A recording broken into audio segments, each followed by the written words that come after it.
Hello everyone, this is Majid UPSC.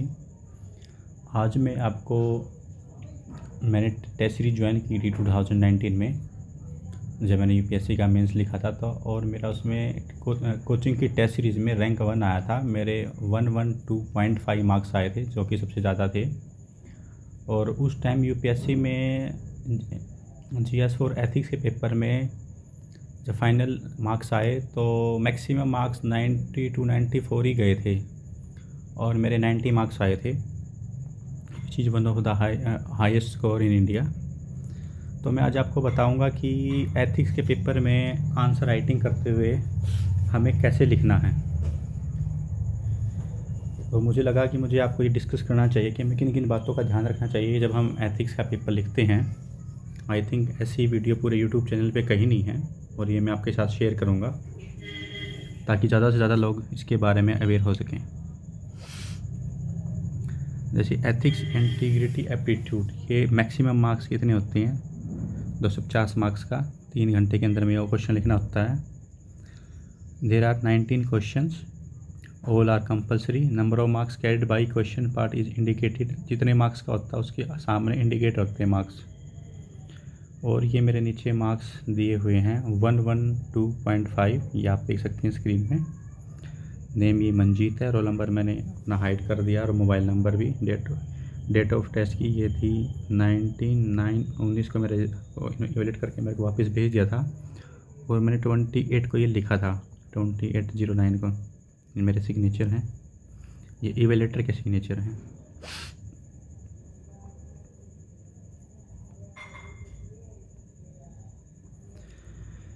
यहाँ पूछा गया है, फर्स्ट ऑफ ऑल मैं ये आपको यहाँ क्लैरिफाई करना चाहूँगा कि ये मैं किसी कोचिंग सेंटर की टेस्ट सीरीज को प्रमोट नहीं कर रहा। मैं सिर्फ यहाँ आपको ये बताऊँगा कि कैसे लिखते हैं आंसर और मेरा फीडबैक क्या दिया इन्विजिलेटर ने, ताकि आप इन बातों को ध्यान करके अच्छा स्कोर कर पाएँ जीएस पेपर 4 में। All are discourse of ethics ultimately is another facet of bureaucratic incompetence. Analysis करना हमें। एनालिसिस में क्या होता है कि पॉजिटिव नेगेटिव चीज़ों को दोनों को डिस्कस करना होता है और उसके बारे में जो हमारा ओपिनियन है एट द एंड वो हमें लिखना होता है। जैसे कि मैंने इसका आंसर कैसे 150 वर्ड में लिखना, और ये 10 मार्क्स का क्वेश्चन है। जैसे bureaucracy is the administrative structure and set of regulations in place of control activity usually in large organisation and government for the paper implementation of programs and policies for better governance। देखो मैंने इसको underline किया, इसने टिक किया है। तो मैंने bureaucracy की सबसे पहले एक डेफिनेशन दी है, एडमिनिस्ट्रेटिव स्ट्रक्चर का पार्ट है, उसमें सेट ऑफ रूल रेगुलेशंस हैं, कंट्रोल एक्टिविटीज़ हैं, लार्ज ऑर्गेनाइजेशन कैसे कंट्रोल करना है, कैसे गवर्नमेंट के प्रोग्राम को इम्प्लीमेंट करना है फॉर बेटर गवर्नेंस। और फिर ब्यूरोक्रेसी के बारे में इसको लिखा कि bureaucracy is suffered from various lacuna such as. हमारी ब्यूरोक्रेसी भी सफ़र कर रही है। मोस्टली ब्यूरोक्रेट जैसे अशोक खेमका है हरियाणा से, वो 35+ टाइम ट्रांसफ़र हो चुके हैं ड्यू टू ऑनेस्टली चार्ज। अगर आप किसी पॉलिटिशियन का ऑर्डर नहीं मानते तो आपको ऐसी जगह डाल दिया जाता है जहाँ से कोई मीनिंग नहीं बनता है। जैसे ministry of art and culture, archaeology में, उसका भी अपना एक इम्पोर्टेंस है इंडिया में। हम उसको ये नहीं कह सकते कि वो इतना अच्छा नहीं है, बट वो मिलियंस ऑफ पीपल को सर्व नहीं कर पाते, उनको ऐसी जगह डाल दिया जाता है। जैसे कोई आईपीएस अच्छा ऑनेस्ट ऑफिसर है, उसको ऐसी एकेडमी का डायरेक्टर बना दिया जाता है, उसको फील्ड की पोस्टिंग नहीं जाती है। तो आगे पढ़ते हैं कि क्या क्या लेकुना है। लेकुना मतलब कमी है। जैसे रेड टेपिज्म है, इसको मैंने डिटेल में लिखा है। फिर लैक ऑफ प्रोफेशनलिज्म है, lack of transparency and accountability है, ऑर्गेनाइजेशनल एफिशिएंसी है, करप्शन है।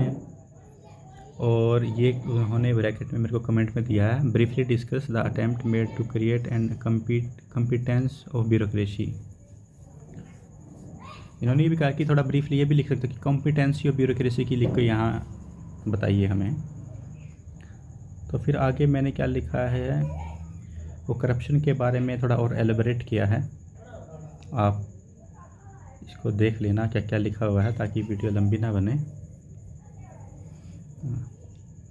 आप इसके नोट्स भी बना के रख सकते हैं या प्रिंट आउट निकलवा सकते हैं। मैं अपने टेलीग्राम चैनल पे इसको डाल दूँगा। फिर मैंने कहा rules are made with the intention of the objectivity. Objectivity का मतलब होता है कि हमारा over the at the end हमारा क्या पर्पज है। Address the issue of the people of equal considerations. Rules promote good but not entirely. Rules तो प्रमोट किए जाते हैं बट टोटली फॉलो नहीं किए जाते हैं, ये मैंने मेंशन किया हुआ इसमें। It pushes them to see the limits and demands of the too much dependence on laws while dealing with the concrete human being। क्योंकि अगर हम किसी का डायरेक्ट वे में अगर किसी को हेल्प करना चाहे तो हमारी भी कुछ लिमिटेशन होती है। ये नहीं कि हमारे पास कोई हम उसकी आउट ऑफ द लॉ जाके उसको सर्व कर सकें, तो हमें भी विद लिमिटेशंस हैं किसी भी एवरी गवर्नमेंट ब्यूरोक्रेट्स को कि किसी को कैसे सर्व करना है, वो सब के रूल एंड रेगुलेशन हैं। इसमें एथिकल डिस्कोर्स भी बताया, जैसे मैंने ब्यूरी कम्पिटेंट हैं to do their job, has to concrete solution of problem. Ethics are disciplinary, फिर मैंने एथिक्स को थोड़ा बताया है क्या है एथिक्स के बारे में भी। Ethics is as a disciplined is more concerned with evaluation and descriptions where as the administrative situations are complex.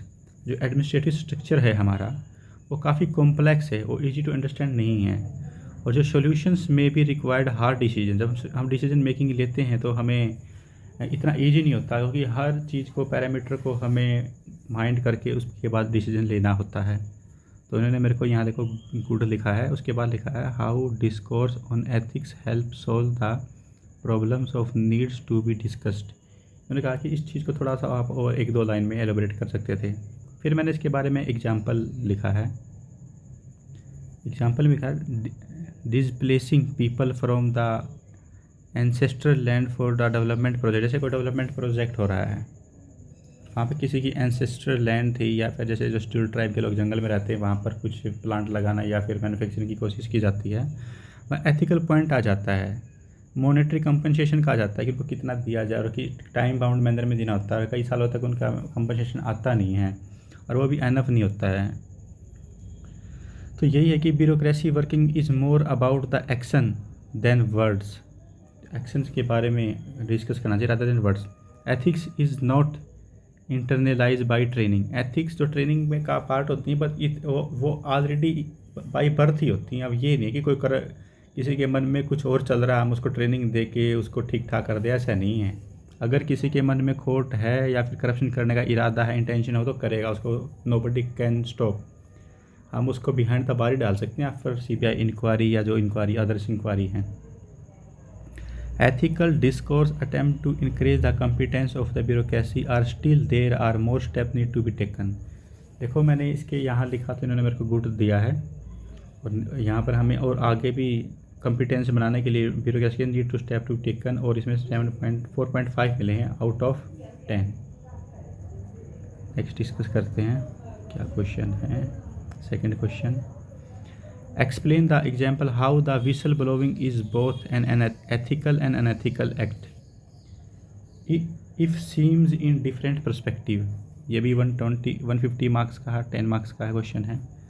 First 10 तक हमें 150 वर्ड में लिखने होते हैं और 10 मार्क्स के होते हैं। कभी कभी ये वेरी भी करता है, note 1 fit of the all size policy है यूपीएससी की, कभी कभी सरप्राइज भी मिल सकता है। इसमें इंट्रोडक्शन में मुझे गुड मिला है।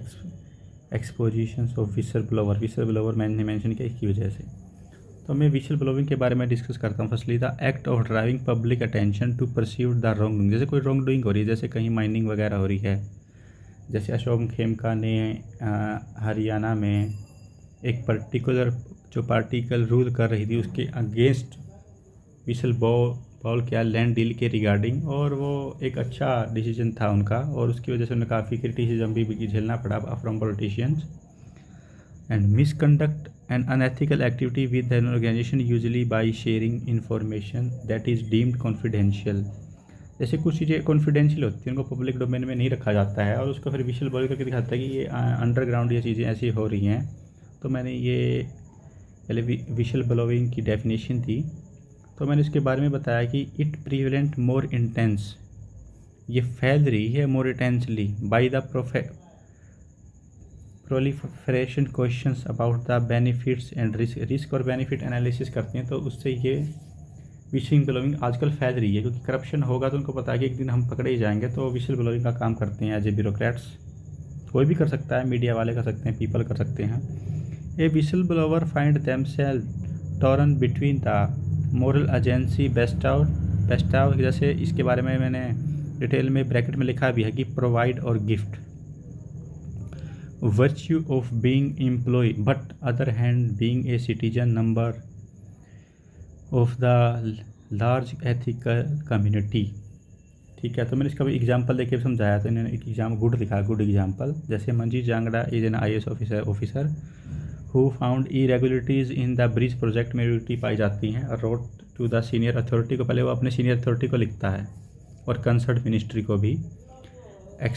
Exploring A conspiracy between the contractor और कंसर्न ऑफिशियल, और जो कॉन्ट्रैक्टर वो जो कॉन्स्पिरेंसी रच रहते हैं, तो उसके में विशल ब्लो करके अपने सीनियर्स को लिखता है।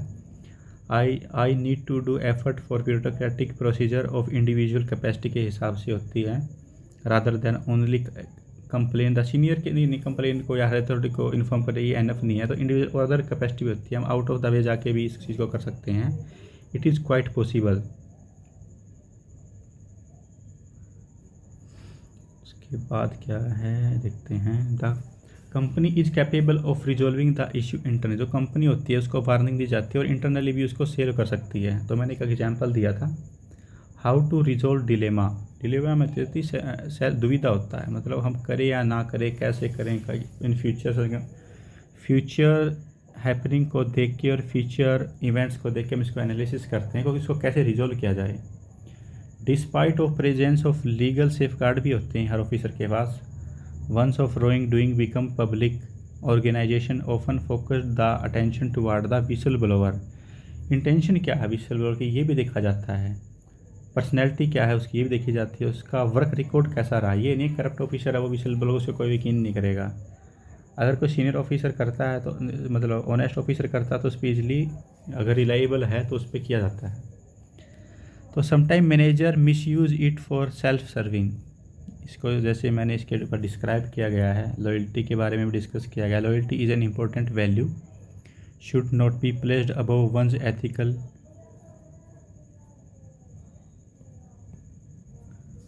ethical obligations to act responsibly and accountably for one's action in best interest in large ethical community। तो इसमें क्या है कि हमें अपने सेल्फ इंटरेस्ट की बजाय हमने एथिकल कम्युनिटी या कम्युनिटी की तरफ ब्रॉड कंसेप्ट के ऊपर फोकस करना चाहिए। तो इन्होंने कहा कि एथिकल कम्युनिटी आपने अच्छा नहीं लिखा, इसको एथिकल कम्युनिटी को थोड़ा अवॉइड कीजिए, large section of the society लिखिए। उन्होंने ये मेंशन करने की कोशिश की है इवैल्यूएटर ने। Evaluation of the act of the whistle blowing will generally lead to the net positive outcome is needed and measures should be taken to mitigate the risk involve in self and other. तो whistle blower होता है वो generally positive outcome की वजह से ही करता है, अगर पॉजिटिव चीज़ें हो रही होती तो क्यों करता। और मेजर चीज़ उसके लिए हमें शुड बी टेकन, उसके सेफ गार्ड के ये नहीं है कि विशल ब्लोअर ने कुछ विशल ब्लो किया और उसके बाद उसकी जान चली जाए, फिर पास्ट में ऐसे इंसिडेंट हुए हैं। तो विशल ब्लोअर के प्रोटेक्शन के लिए हमें कुछ एक्टिविटी करनी चाहिए। इन मोस्ट केसेस में कहता है whistle blowing is an ethical optimal solution है for all undo the wrong doings.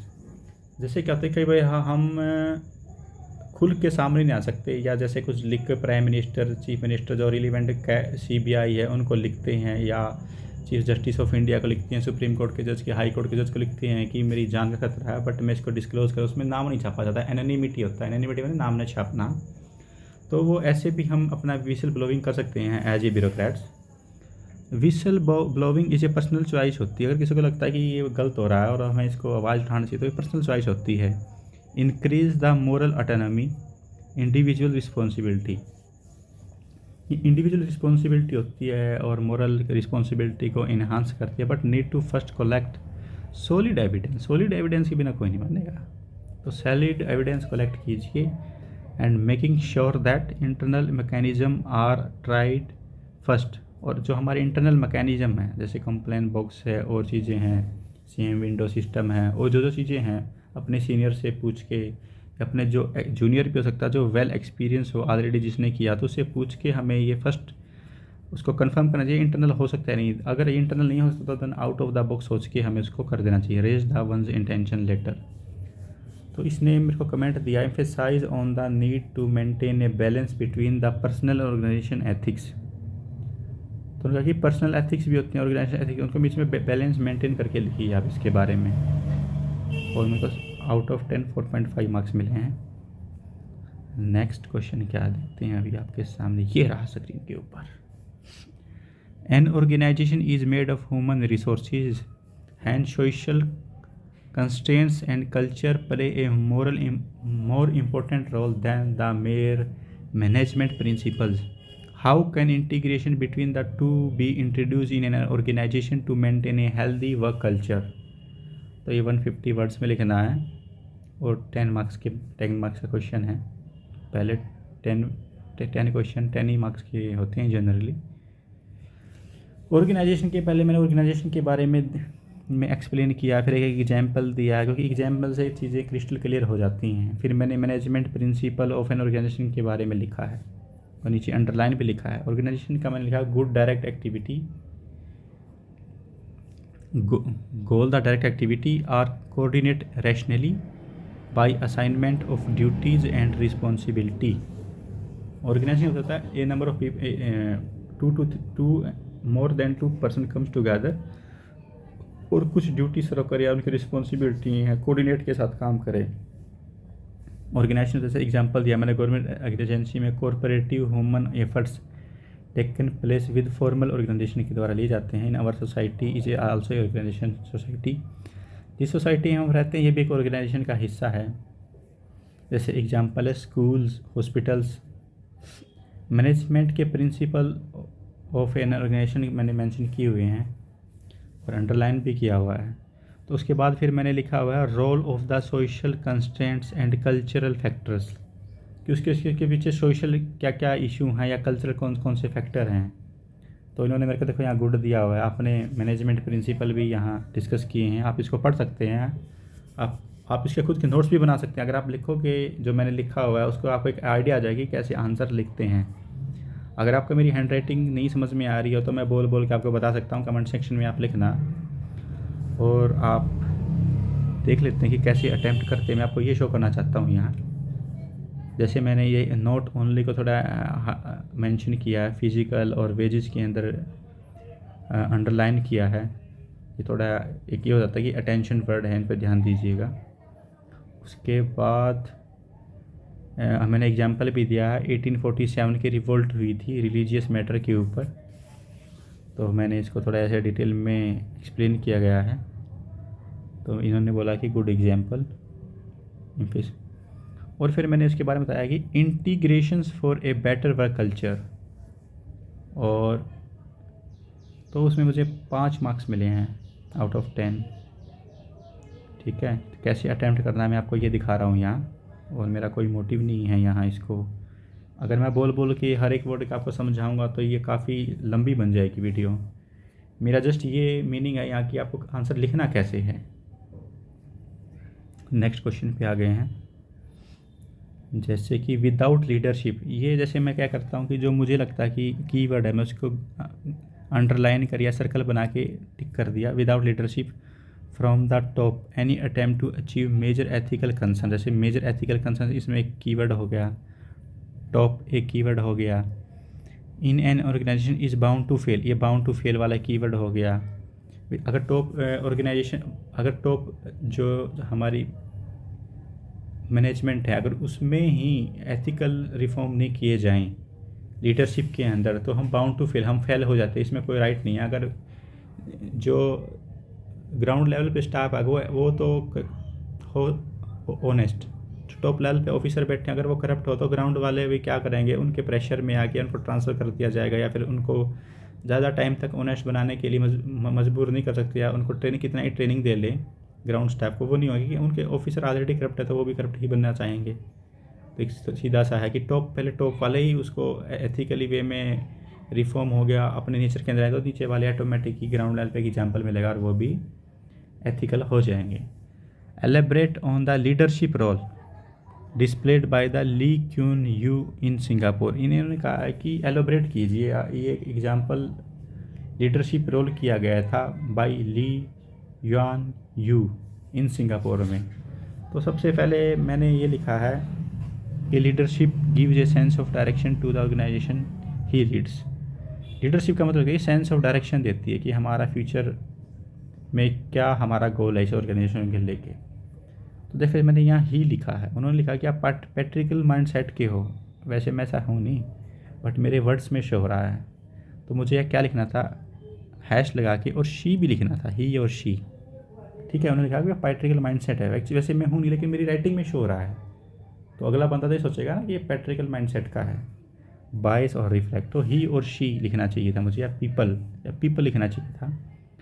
तो उन्होंने जो फिर मैंने उसके बारे में डेफिनेशन दी है, आप पढ़ सकते हैं, पॉज करके पढ़ सकते हैं। उसके बाद फिर मैंने एग्जांपल भी दिया है, जैसे महात्मा गांधी। उसके बाद फिर मैंने सिंगापुर के बारे में थोड़ा डिटेल में एक्सप्लेन किया है कि पर कैपिटा जीडीपी की टर्म सही है, need to lead an example role. उसके बाद फिर पावर परचेजिंग पावरटी भी उनकी ज़्यादा है, वन ऑफ द अमंग है हाईएस्ट इन द वर्ल्ड। तो मैंने ये थोड़ा डिटेल में बताया सिंगापुर के बारे में। फिर मुझे 4.5 मार्क्स मिले हैं। तो ये मैंने इसको ऐसे अटेम्प्ट किया इस क्वेश्चन को। नेक्स्ट क्वेश्चन क्या है, कीवर्ड्स देखते हैं इसके। ये एक्चुअली में क्या था कि मैं घर पे लिखता था, स्कैन करके उनको देता था, वो हो जाती थी 15 से 20 MB की, वो मेरे को वापस स्कैन करके चेक करके भेजते, वो 5-6 MB की होती है, उसमें क्वालिटी घट जाती है। तो इस वजह से आपको ये साफ क्लियर दिखाई नहीं दे रहा है। For the proper maintenance of the law and order, हमें मेंटेन करने के लिए law and order, a policeman should consider himself as a citizen with uniform.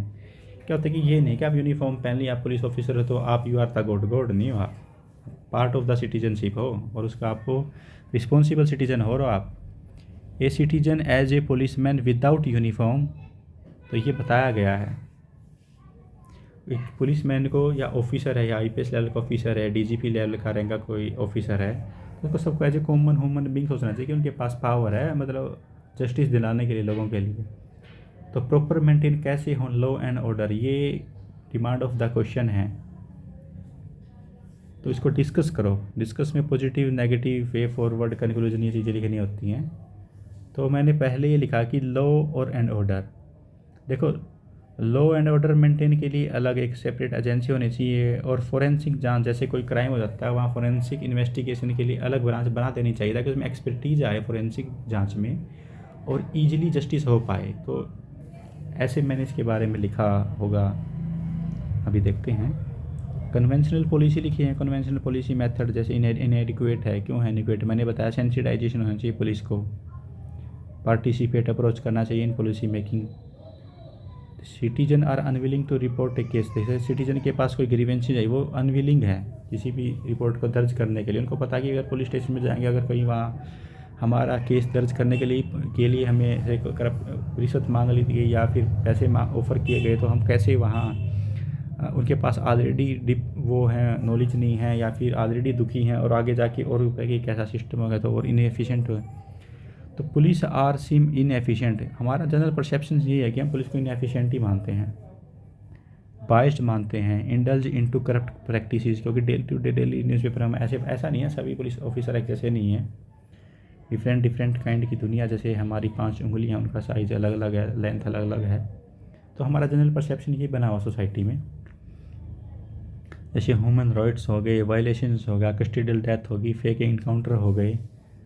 तो ये मैंने डिस्कस किया थोड़ा अबाउट पुलिस डिपार्टमेंट। गुड अनपैथिकल गुड, इन्होंने कहा कि गुड अच्छा इम्फेसाइज डाला आपने, अच्छी चीज़ें लिखी हुई हैं इसमें, अच्छे से डिस्क्राइब किया गया है। मैंने लिखा idea like citizen with uniform and policeman without uniform. मैंने आइडिया इसमें डिलीवर किया कि जो हम कॉमन सिटीजन हैं उनको विद यूनिफॉर्म में कैसे, विद यूनिफॉर्म और पुलिसमैन विदाउट यूनिफॉर्म का थोड़ा डिटेल में एक्सप्लेन किया गया है। जैसे मैंने ये आउट ऑफ द बॉक्स थोड़ा लिखा है हेडिंग, ऐसा नहीं करना चाहिए, नहीं तो 5 मार्क्स की आपको नेगेटिव मार्किंग में चले जाएंगे।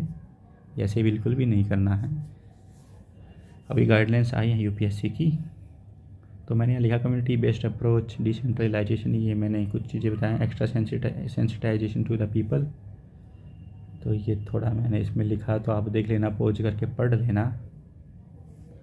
सर फिर मैंने लिखा advantage of the friendly behaviour of police, more efficient हो जाएंगी, कोऑपरेटिव अप्रोच हो जाएगी, help the public trust buildup हो जाएगा, मोर इंक्लूसिव सोसाइटी हो जाएगी। तो मैंने लिखा एडवांटेज क्या है, friendly behaviour of the police.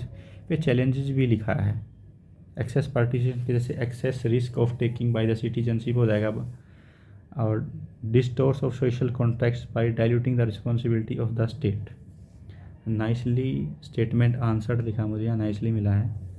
Cooperation between the police and public must be one of the mutual understanding होनी चाहिए एंड सपोर्टिव होनी चाहिए। सेंसिटाइजेशन ऑफ द पीपल भी होना चाहिए, need to be hours of the day, people को भी sensitize होना चाहिए इसके रिगार्डिंग। तो मैंने लिखा चैलेंजेस क्या क्या हैं,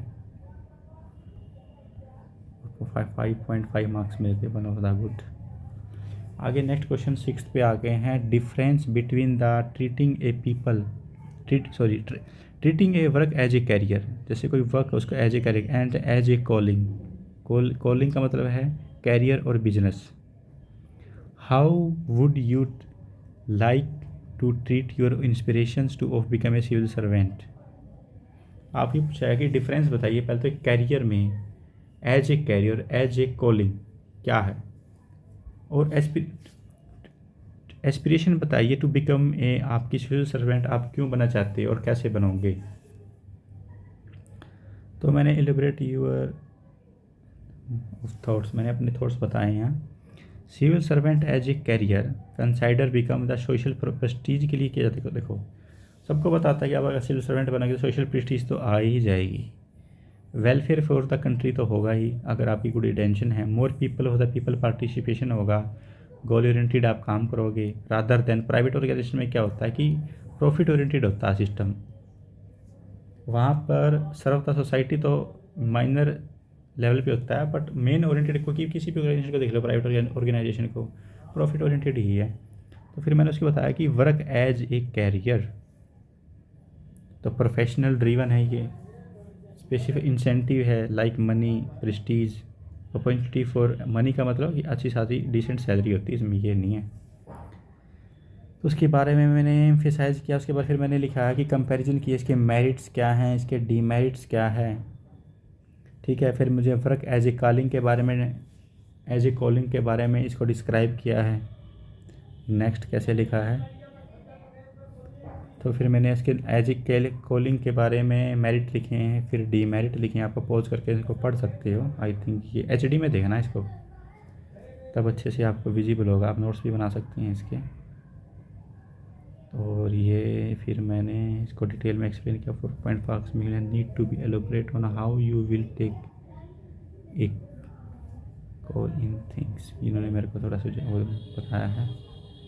नेक्स्ट क्वेश्चन क्या देखते हैं, आप पोज करके दे सकते हैं इसमें मैंने क्या क्या लिखा है, तो वीडियो बहुत लंबी हो जाएगी क्योंकि इसमें 19 क्वेश्चन है और लंबा टाइम लग जाएगा। फिर मैंने आगे next, there has been search of interest in spirituality both at the personal level at the work place. देखो हमारा जो रिलीजन है, फ्रांस में बोला जाता है कि मैंने रिलीजन को अपने घर पे रखे आप, फ्रांस में यूएसए से भी ज़्यादा वो है, article 21 right to life, personal liability में बहुत ज़्यादा है। बट इस स्पिरिचुअलिटी, इसको हमें डिस्कस करना, ये इंटरव्यू में भी पूछा गया था। Do you think there is a relationship between the productivity and spirituality. देखो इन्होंने पूछा कि रिलेशनशिप बताओ, आप स्पिरिचुअलिटी कर रहे हो और प्रोडक्टिविटी में। पहले मैंने देखो यहाँ ऊपर एक हेडिंग बनाई, इसके थोड़ा ब्रेनस्टॉर्मिंग किया लिखने से पहले, क्वेश्चन के ऊपर देख रहे होंगे आप, ये हमें वहाँ नहीं करना है एग्ज़ाम में। आप इसको यहाँ क्वेश्चन पेपर के ऊपर कर सकते हो, या फिर लास्ट का जो पेज बचता है उस पर कर सकते हैं, जो एक्स्ट्रा पेज होता है लास्ट में वर्क का लिखा होता है कि pages for work, rough work, वहाँ पे लिख सकते हैं। जैसे मैंने लिखा स्पिरिचुअलिटी, ये पर्सनल है, और वर्क प्लेस, ये कीवर्ड लिख लिए मैंने। फिर इस पर किस पे फोकस करना है, प्रोडक्टिविटी एंड स्पिरिचुअलिटी पे, इनका रिलेशन बना। देखो ये थे इसके चार चार कीवर्ड। उसके बारे में फिर मैं देखो पहले स्पिरिचुअलिटी के बारे में लिखा है, मीन्स इंडिविजुअल कंसाइंस। कंसाइंस मतलब इंडिविजुअल का मतलब पर्सनल, आपकी जो अंतरात्मा है उसके क्या कॉल है, related to particular things and special related to religion, a sense of connection to the something bigger than our self, it is a universal human experience, something that touch us all. तो हमें देखो मैंने इसको discuss किया है। Vacuum is filled by spirituality, तो मैंने इसको डिटेल की स्पिरिचुअलिटी के बारे में यहाँ काफ़ी डिटेल में लिखा है, और ये जो कमेंट मिली हैं न्यूज़लेटर की आप पढ़ सकते हैं। नेक्स्ट पेज पे आते हैं, उसके बाद क्या हेडिंग बनाई गई है, क्योंकि देखो मोस्टली चीज़ें आपको ये होता है कि इन्विजिलेटर पेपर चेक के पहले परेशान हो जाता है, किसी की हैंड राइटिंग से बोल रहा था। जो हमारी सब हेडिंग है वो काफ़ी अच्छा इंप्रेशन डालती हैं, और उसको जितना अच्छी विजिबल और लेजिबल वे में लिखोगे, सुंदर हैंड राइटिंग में लिखोगे, तो आपको उतने ज़्यादा नंबर मिलेंगे। ठीक है। स्पिरिचुअलिटी प्रैक्टिस लाइक योगा हो गया, मेडिटेशन हो गया। फिर मैंने लिखा है कि क्रिटिकल रिफ्लेक्शन लिखा है। ठीक है। फिर उसके बारे में मैंने कंक्लूजन लिखा है, और उसके बाद फिर मुझे मार्क्स दिए गए हैं, वो 4 मिले हैं। ठीक है। फिर है need to strike a balance between the spirituality and productivity, strike करना चाहिए था मुझे इसके बारे में। लास्ट में मैंने गांधी जी का कोट लिखा 7 सीन में से। ठीक है। Spirituality in mostly field like policies without ethics is seen, अगर आपकी पॉलिसीज़ हैं वो विदाउट एथिक्स हैं वो सीन हैं। Wealth without work is also a sin, ये गांधी जी का कोट लिखा है। नेक्स्ट क्वेश्चन देखते हैं क्या है। 8 क्वेश्चन पे आ गए हैं। What do you mean by honesty, honesty से आप क्या समझते हो। How this value will help you to become a good civil servant. देखो honesty is the best policy for the virtue of life. Honesty is expensive gift can not be expect from the cheap people, ये मैंने लिखा है। तो इसने लिखा कि what is honesty, honesty के बारे में लिखना। आपने क्या किसके बारे में बड़ी बड़ी बातें मार दी, वर्ड्स लिख दी, ये सही नहीं है। Note the demand of the clear ले ली, ये तो बात सही लिखी है। ऑनेस्टी इज ए वैल्यू, देखो मैंने यहाँ से स्टार्ट किया है। ये जो सेक्शन था उन्होंने बोला कि ये देखो ये तो बात की बात है, पहले ये तो बताओ ऑनेस्टी है क्या भैया। तो फिर मैंने उनको बताया कि honesty is a value of straightforward in conduct and free of deceit, मतलब छल कपट धोखा ठगी ना हो, स्ट्रेट फॉरवर्ड कंडक्ट हो, उसको ऑनेस्टी बोलते हैं। ये नहीं आप ऊपर कुछ बात कर रहे हैं अंदर कुछ और है बात कर रहे हैं। आप करप्शन नहीं होना चाहिए और भर भर की जेब भरे, सही नहीं है। फिर मैंने अकॉर्डिंग टू इमैनुअल कांट का एक एग्जाम्पल कोट किया है। फिर सिग्निफिकेंस ऑफ ऑनेस्टी बताइए, सिग्निफिकेंस इसके क्या महत्व है इन सिविल सर्वेंट में। उसके बाद नेक्स्ट देखते हैं। उसके बाद मैंने क्या किया है, उसके बाद how to do maintain the honesty in civil servant, कैसे मेंटेन कर सकते हैं, फिर इसके बारे में मैंने पॉइंट्स लिखे हैं। और फिर मैंने इसको लिखा है ऑनेस्टी इन सिविल सर्वेंट, तो मैंने अशोक खेमका का एग्जाम्पल दिया है, हरियाणा में है। तो ये है, और मुझे इसमें मार्क्स मिले हैं भाई साहब 4 marks.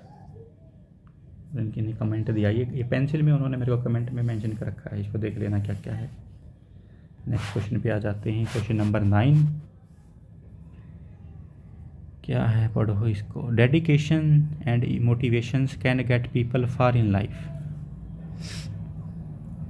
Motivation turn into dedication and dedication turn into success. जिसके अंदर मोटिवेशन है वो डेडिकेशन होगी, डेडिकेशन से हमें क्या है सक्सेस आएगी।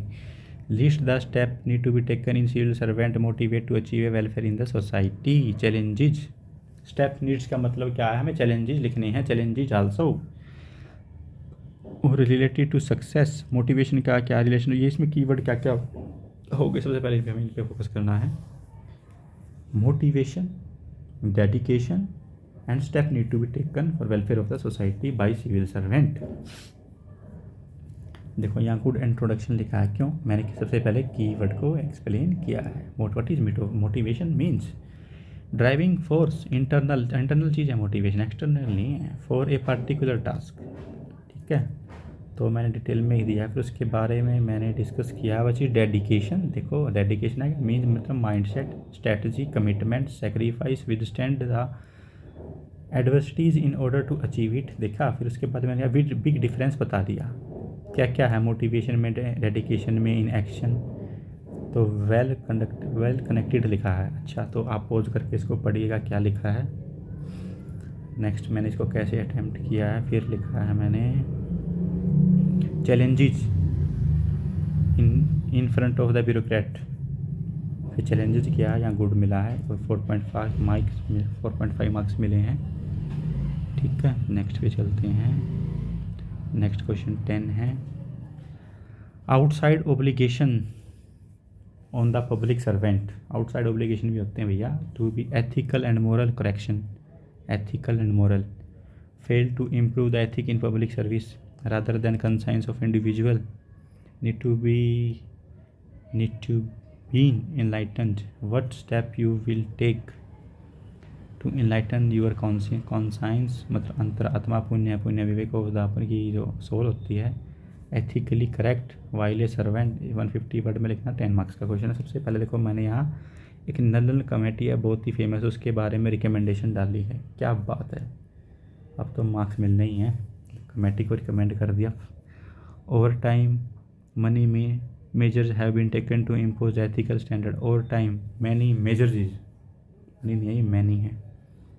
उसके बाद लिखा है लिमिटेशन लिखी है मैंने, एक्सटर्नली इम्पोज रेस्ट्रिक्शन लिखा है।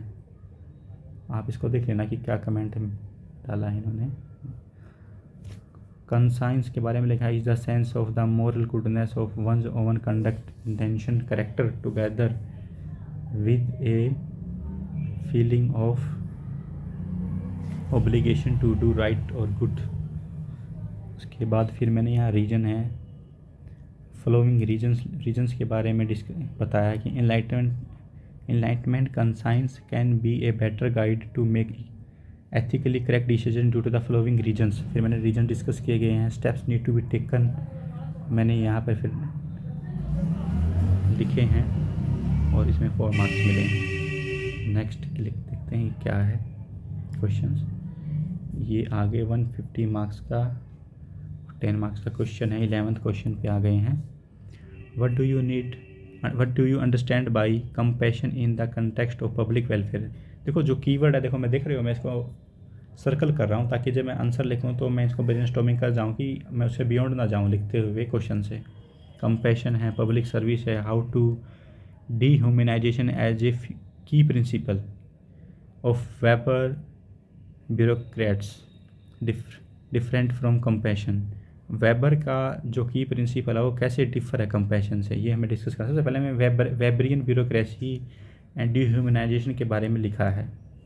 ठीक है, उसके बाद लिखा गया है डीह्यूमनाइजेशन के बारे में मैंने डिटेल से एक डेफिनेशन लिखी है, आप पॉज करके इसको देख लेना। आफ्टर दैट मैंने इसको अटैम्प्ट किया गया है understanding the compassion as against dehumanisation, उसके बारे में लिखा है। फिर प्रॉब्लम्स विद कंपैशन, कंपैशन के साथ प्रॉब्लम्स क्या है वो मेंशन किया गया है और फिर इसको मैंने अटैम्प्ट कर लिया है। नेक्स्ट क्वेश्चन पे आते हैं क्या है। देखो आप जितने भी क्वेश्चन मेरे देखोगे मैंने सबसे पहले कीवर्ड को हाईलाइट किया है, डिमांड ऑफ द क्वेश्चन क्या, फिर मैंने उसको अटैम्प्ट किया है उसके बारे में डिटेल में और एस्पेक्ट को। जैसे नेक्स्ट है, what is the implied by the word public, public का मतलब क्या है in public administration, relate the meaning of the corruptions with deviations in the above understanding of public. Corruption से रिलेट करना है पब्लिक से, अंडरस्टैंडिंग द पब्लिक एडमिनिस्ट्रेशन। सबसे पहले देख मैंने यहाँ पब्लिक बताया, public means people of particular state और कंट्री। फिर मैंने पब्लिक एडमिनिस्ट्रेशन के बारे में लिखा, means the public management by acts, conscience, rules, constitutions, welfare of the country etcetera. ये हो गया। फिर how do corruptions deviate from the genuine meaning of the people and public administration, उसके बारे में मैंने यहाँ डिटेल में एक्सप्लेन किया है, ये देख लेना पोज करके। फिर मैंने इसको कैसे सॉल्व किया है, हाउ, फिर आगे नेक्स्ट हेडिंग है, how can public interest can be better realised by the public servant. ठीक है, क्वेश्चन आंसर के फॉर्मेट में मैंने इसको सॉल्व किया है और 4.5 मार्क्स मिले और गुड भी मिला है। नेक्स्ट क्या क्वेश्चन है देखो, justify must satisfy the appearance of justice. Do you find the injunction worth following? Should public perception be followed to influence the delivery of justice? Bring contrasting example to substantiate your point. तो मैंने इसको अपने point में लिखा था कि बाबा राम रहीम लिखा, मैं इसका एग्जांपल दूंगा। ये फिर मैंने लिखा कि नॉट, तो मैंने कीवर्ड लिख ली जस्टिस है, जैसे अपीयरिंग ऑफ जस्टिस। मेरी आवाज़ आपको थकी थकी लग रही है, मुझे आज फीवर है तो भी मैं वीडियो बना रहा हूँ। इंजंक्शन वर्थ पब्लिक परसेप्शन क्या है डिलीवरी ऑफ जस्टिस के रिगार्डिंग, तो मैंने लिखा appearance of justice implies that a mere adherence to ethical or judicial norm and procedure is not a sufficient. Dispensation of justice must be a visible पर ये नहीं है कि जस्टिस रूल रेगुलेशन बना दिया कहीं इम्प्लीमेंट नहीं है, तो मैंने इसको ऐसे लिखा है, तो इसको देख लेना आप क्या क्या लिखा है पोज करके। फिर importance of protecting the appearance of justice, appearance भी दिखना भी चाहिए कि हमारे जो प्रोटेक्ट हो रहे हैं। फेथ होना चाहिए लोगों का जुडिशरी में कि फेयरनेस है जस्टिस। जैसे सीबीआई, लोग पुलिस सिस्टम पे इतना जल्दी विश्वास नहीं करते जैसे सीबीआई पे कर लेते हैं, तो क्या दिखना भी ज़रूरी है। रूल हैं, अप्लाई भी हो रहा है, उसको दिखाना भी ज़रूरी होता है। जैसे गवर्नमेंट की पॉलिसीज आती हैं उनके ऊपर फोकस भी किया जाता है, एडवर्टीजमेंट भी की जाती है ताकि अवेयरनेस लोगों में बढ़े।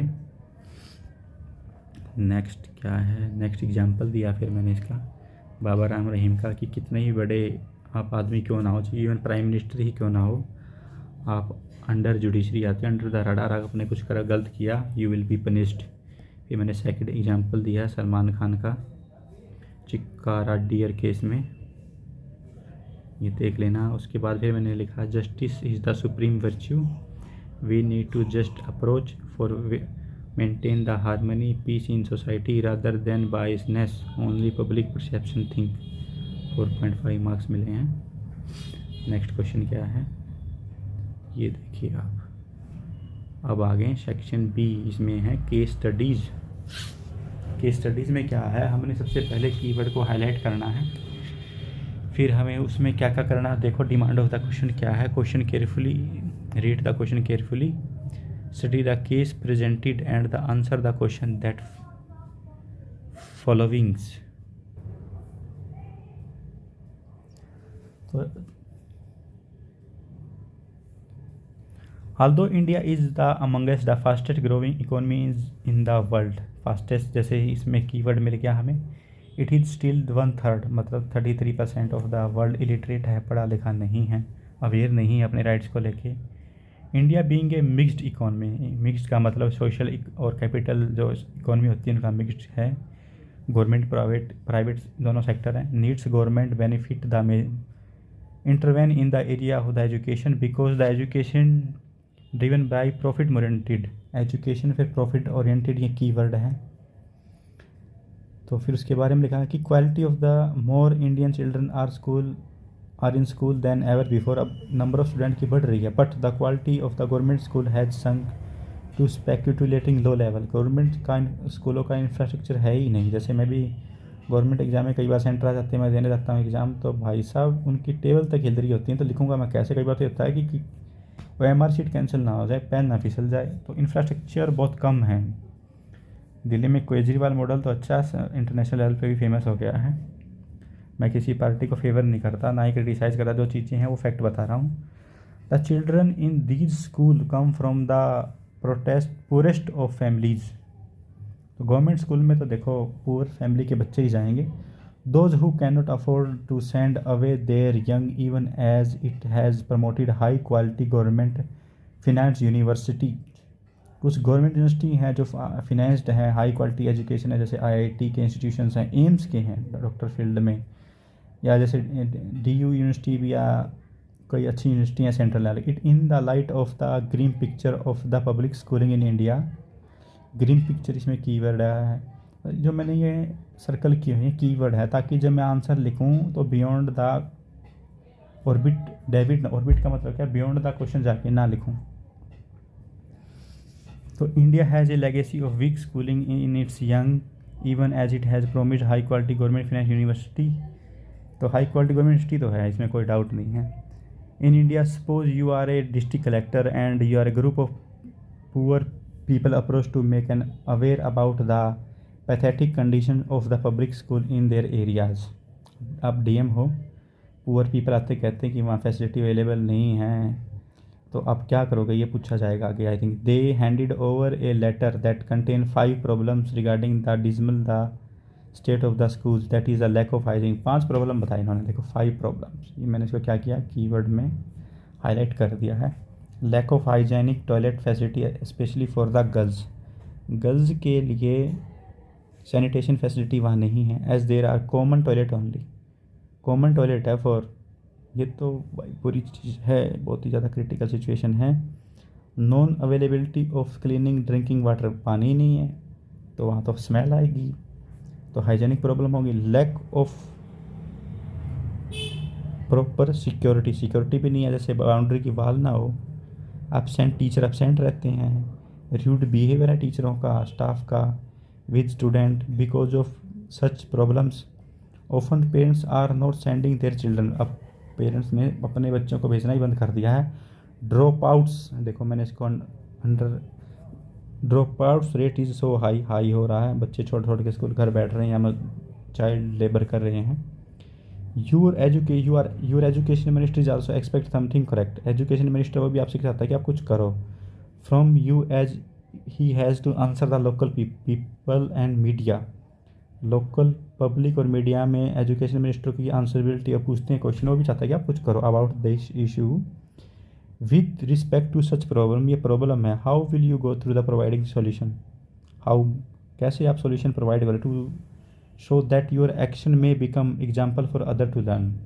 ताकि जो आप एक्शन लो वो दूसरी स्टेट या दूसरे सिविल सर्वेंट में भी एज एग्जाम्पल शो हो. और आपने कैसे किया, लोग भी आपसे एग्जाम्पल लें. ये 250 वर्ड्स में लिखना, और ये 20 मार्क्स की केस स्टडी है. क्वेश्चन नंबर 14 पे हम आ गए हैं. तो अब इसके बारे में लिखेंगे हम. तो as a district collector for particular school is facing 5 problem. तो मैंने मेंशन किया है 5 प्रॉब्लम्स हैं. Chances of the event in other school as well. के चांस तो दूसरों में भी हो सकते हैं जो आवाज़ नहीं उठा रहे हों, टाइम नहीं हो उनके पास, या कुछ पर्सनल रीज़न हो सकते हैं. तो मैंने हर पॉइंट को अच्छे से उसका एक सॉल्यूशन लिखा है. पॉज करके पढ़ लेना आप क्या क्या लिखा है. फिर मैंने लिखा है कि non availability of the clean drinking water, ये सेकंड था, इसके बारे में लिखा है, एक्सप्लेन किया. Open and close. Open and close का मतलब क्या आता है कि पहले मैंने उसके बारे में ओपन किया, फिर उसके बाद क्लोज किया कि इसको कैसे मैं ठीक करूँगा as a DM. Lack of proper security के बारे में फिर लिखा है, 3rd पॉइंट. फिर 4th पॉइंट जो था टीचर एब्सेंटी थे उसके बारे में लिखा है, बायोमेट्रिक वगैरह के से रिगार्डिंग. फिर नेक्स्ट जो इशू था 5th, rude behaviour of the staff and teachers toward student, उसके बारे में लिखा है. या लैक ऑफ स्टूडेंट इंटरेस्ट भी हो सकता है, या पर्सनल लाइफ प्रॉब्लम भी हो सकती है टीचर्स की, और टीचर्स को ट्रेनिंग दी जाए, इफेक्टिव लर्निंग. और ये मैंने अंडरलाइन कर रखा था कि इनको एग्जामिनर पढ़े, अगर पढ़ने का मन है तो सिर्फ इनको पढ़ ले और मार्क्स मिल जाएँ. बायलेटरल कन्वर्सेशन करूँगा मैं पेरेंट्स के साथ भी और टीचर के साथ भी. तो मैंने ये इसको अच्छे से लिखा है. पब्लिक गवर्नमेंट पार्टिसिपेशन लिखा है, और उसके बाद मार्क्स दिए गए हैं 8.5 आउट ऑफ 15. ठीक है, नेक्स्ट क्वेश्चन पे चलते हैं. नेक्स्ट भी लिखा है कि you are the head of the ambitious road project. Head हूँ मैं, अपने आप को इमेजिन करके प्रैक्टिकली सोच के तब आंसर देना है. Out of beyond of the आपको लॉ कॉन्स्टिट्यूशन नहीं जाना. सबसे पहले कॉन्स्टिट्यूशन के बारे से एक दायरे में रहना है, फिर लॉ से रिलेटेड रहना है, फिर एथिकल अनएथिकल चीज़ें मेंशन करनी है. You are the head of the ambitious road project. You have been authorized by government to make a 8 lane highway बनाना है. एग्जिस्टिंग 4 ऑलरेडी ही हैं. Widening of the road, road को चौड़ा करना है. Include the acquiring the small holdings of poor people. Poor people भी रह रहे हैं रोड के साइड में. Cutting thousands of existing tree, पेड़ भी काटने हैं. तो जो मैंने की वर्ड्स है ना, मैंने देखो सर्कल कर लेता हूँ ताकि मैं इजीली रिकॉल कर पाऊँ जब मैं लिखूँ. आप बियॉन्ड ऑफ द कंट्रोल ना जाऊँ क्वेश्चन से जो which is being asked. Government justify the project. Government justify कर दिया प्रोजेक्ट को because of the utility, economic growth and overall development of the area. There are thousands of the poor people and environmentalist who are opposing. NGO हैं, NGO से relevant जो environment से वो आ गए हैं और अपोज कर रहे हैं इस प्रोजेक्ट को। पॉन्डर का means consider over the situation, answer the following question. उन्होंने मेरे से 3 क्वेश्चन पूछे हैं। What action can be taken, क्या लिए जा सकते हैं, ये आपके डिसीजन मेकिंग पावर को चेक कर रहा है question. Also what is the justification you can give to the address the concerns of the those who oppose the project. जो अपोज कर रहे हैं प्रोजेक्ट को, उसके आपको कंसर्न को कैसे एड्रेस करोगे। What are the ethical and moral issue, क्या है सेकंड में ये डिस्कस करना है। यूर डिसीजन एक्शंस, आप जब डिसीजन मेकिंग करोगे एथिकल और मोरल इशू क्या है। हाउ, मैंने कैसे। Would you justify your decision, आपके जब डिसीजन जो लोग उसको जस्टिफाई करोगे, अभी मेंशन किया पूछा गया है।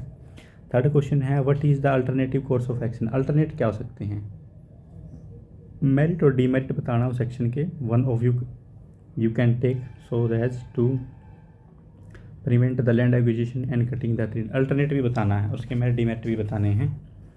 एक्शन कैन बी टेकन, देखो पहले सबसे पहले मैंने क्या ए लिखा है, ये ए है पहला सेक्शन का ए, इसको एड्रेस किया है। एक्शन कैन बी टेकन, ठीक है। उसके बाद यहाँ मैंने लिखा, पोज करके पढ़ लेना। उसके बाद नेक्स्ट क्या है, फिर मैंने इसको एथिकल और moral issues during the decision taken, मैंने लिखा है एथिकल कौन से हैं और मोरल कौन से हैं। जस्टिफाई माई ओपिनियन भी किया है सेकंड में। उसके बाद थर्ड है, जैसे मैंने ये डैश क्यों लगाया, ताकि उसको पता चल जाए कि ये सेकंड यहाँ ख़त्म हो गया है। आप जितनी इन्विजिलेटर को इजीली उसको आई कांटेक्ट माथापच्ची कम करनी पड़ेगी, या इजीली सारी चीज़ें विजिबल हों, हेडलाइन हो, अलग से हेडिंग सब हेडिंग हो, उतने अच्छे मार्क्स मिलेंगे आपको। ये देख पा रहे होंगे आप मेरे सभी आंसर्स में। Alternative course of actions for prevent the land acquisitions, alternative course of action बताया गया है मैंने for better existing infrastructure. Next page पर inconsistent lanes need to be more smooth flow of traffic and higher speeds। Poor quality road है तो उसको better करके भी इम्प्रूव हो सकती हैं। ड्राइवर एजुकेशन को बढ़ाया जाए ताकि रोड ना एक्सीडेंट ना हो। तो मैंने लिखा है whatever may be the options for the road but need to be keep in the mind the justify for the serve the people in this process. 8.5 marks मिले। एक पॉजिटिव और optimistic solution at the end लिखना बहुत ज़रूरी है, क्योंकि उसके बाद आंसर देने की टाइम आता है न्यूज़लेटर का। नेक्स्ट क्वेश्चन देखते हैं, 16 क्वेश्चन पे आ गए हैं।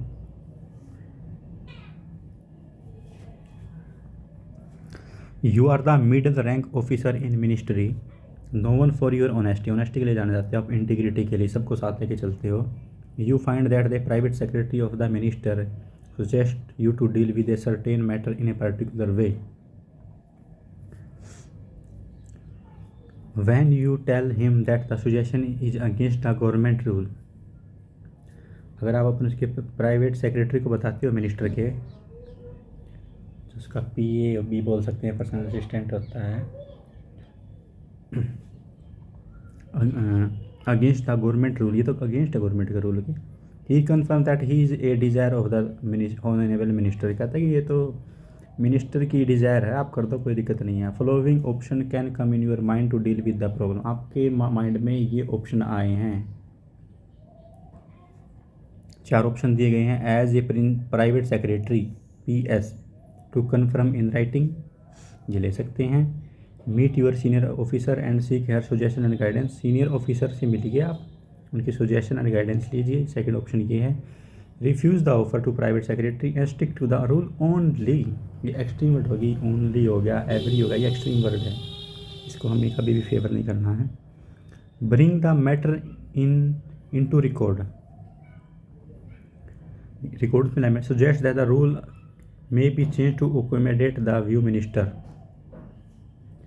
क्रिटिकली एवेल्युएशन का मतलब होता है कि positive point negative point discuss करो। ईच ऑप्शन को करना, मतलब कि ABCD है ना, ये हमारे 4 ऑप्शन हो गए, इन्हीं को हमें एक्सप्लेन करना है विद आवर डिस्क्रिमिनेशनरी पावर। जो हमने GS4 का एथिक्स के पेपर की जो थ्योरेटिकल पर उसको यूज़ करके लिखना है। इसके बारे में बेस्ट ऑप्शन विद जस्टिफाइड, आपने ये भी बताना है कि कौन सा सबसे बेस्ट ऑप्शन है और जस्टिफाई करो, उसको प्रूव करो। हाउ, सबसे पहले मैंने लिखा A ऑप्शन है, उसके मेरिट लिखे हैं, फिर डीमेरिट लिख दिए हैं। फिर मैंने क्या किया, बी ऑप्शन लिया, उसके मेरिट लिखे, डीमेरिट लिखे, ये रहा डीमेरिट सॉरी ऊपर। फिर सेक्शन सी लिया, उसके मेरिट लिखे, डीमेरिट लिखे, ओपन क्लोज समझ रहे हो ना आप, उसके पॉजिटिव नेगेटिव दोनों पॉइंट डिस्कस किए जा रहे हैं। फिर मैं आया फोर्थ पे, ऑप्शन डी दिखाई दे रहा है ऑप्शन में बराबर, उसके मैंने क्या मेरिट उसके बारे में लिखा है, D in this case resubmission of the file can be made, तो ये मैंने फोर्थ के बारे में लिखा है। उसके बाद फिर मैंने फोर्थ को अच्छे से एलिब्रेट किया और मैंने लिखा है कि कौन से पे जाऊंगा और मैं कैसे करूँगा। जैसे लास्ट में आपको पढ़ के बता ही देता हूँ, इसमें 9.5 मिले हैं, वन ऑफ द हाईएस्ट है। The civil servant make ensure the accountability ensure होनी चाहिए। In the extreme situation one only remains prepare to bear the cost of upholding ethical values. ये होता है कि आपको ये लगे कि आप इसके लिए आगे इन फ्यूचर आपको कैसे हो सकता है कि कोई रचना रचाई जा सकती है आपके अगेंस्ट आपकी एथिकल वैल्यूज़ के चीज़, तो हमें क्या करना चाहिए, शुड बी रिमेन, हमें क्या जो हमें इसके लिए वो होता है ना कि अनडिजायरेबल पोस्टिंग या इनएफिशिएंट पोस्टिंग दी जाएंगी, तो उसके लिए हमें रेडी रहना चाहिए, बट हमें अकाउंटेबल होना चाहिए। तो ये मैंने इसके बारे में लिखा है। नेक्स्ट आ गया है फिर से केस स्टडीज़। जैसे देखो ये है केस स्टडी क्वेश्चन नंबर 17 में, इतनी बड़ी।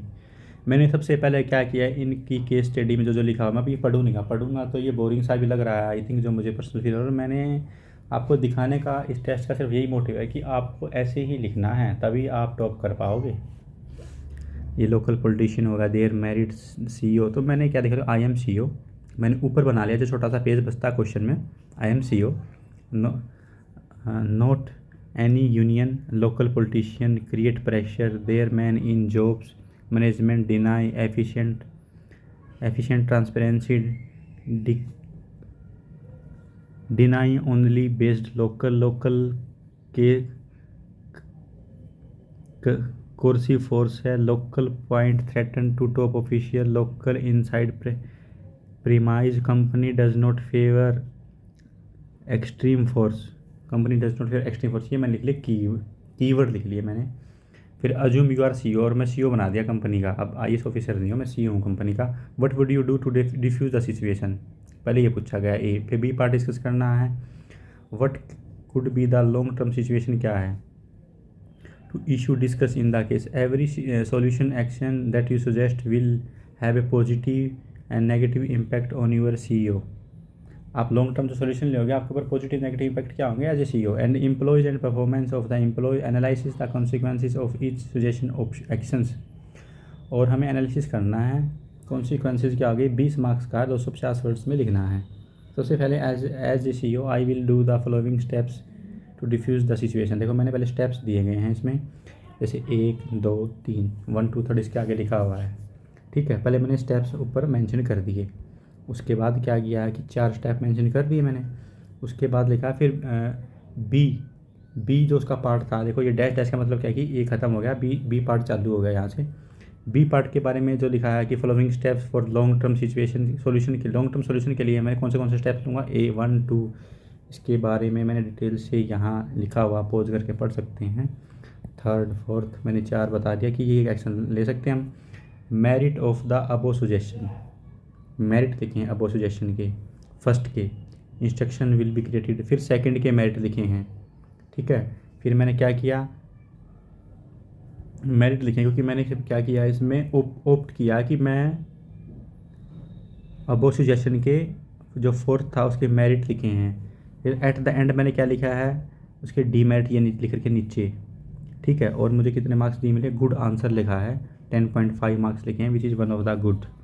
लोकल विल फील डीमोटिवेटेड, तो क्या किया है मैंने, rise matter in the industrial committee platform committee for cooperation of the law extreme mechanism also, ठीक है। तो ये पढ़ देना थोड़ा पोज करके, आपको अच्छे से समझ में आ जाएगा। फिर नेक्स्ट क्या है देख रहे हो आप, ये क्वेश्चन नंबर 18 पे आ गया। मैंने क्या क्या किया है, सबसे पहले मैंने जो कीवर्ड है उनको ऊपर सर्कल बना लिया है, फिर मैंने जो उसके ऑप्शन है उनको एनालिसिस किया है, फिर वैसे ही मेरिट क्या है डीमेरिट क्या है, ऑप्शन ए के ऑप्शन बी के मेरिट क्या है डीमेरिट क्या है, ये लिखा हुआ है। मेरिट डीमेरिट हर ऑप्शन के मैंने ऐसे ही सोल्व किए गए हैं, क्योंकि ओपन क्लोज हर चीज़ के प्रोज गोज होते हैं। ऑप्शन सी के ऑप्शन डी के मेरिट एंड डीमेरिट।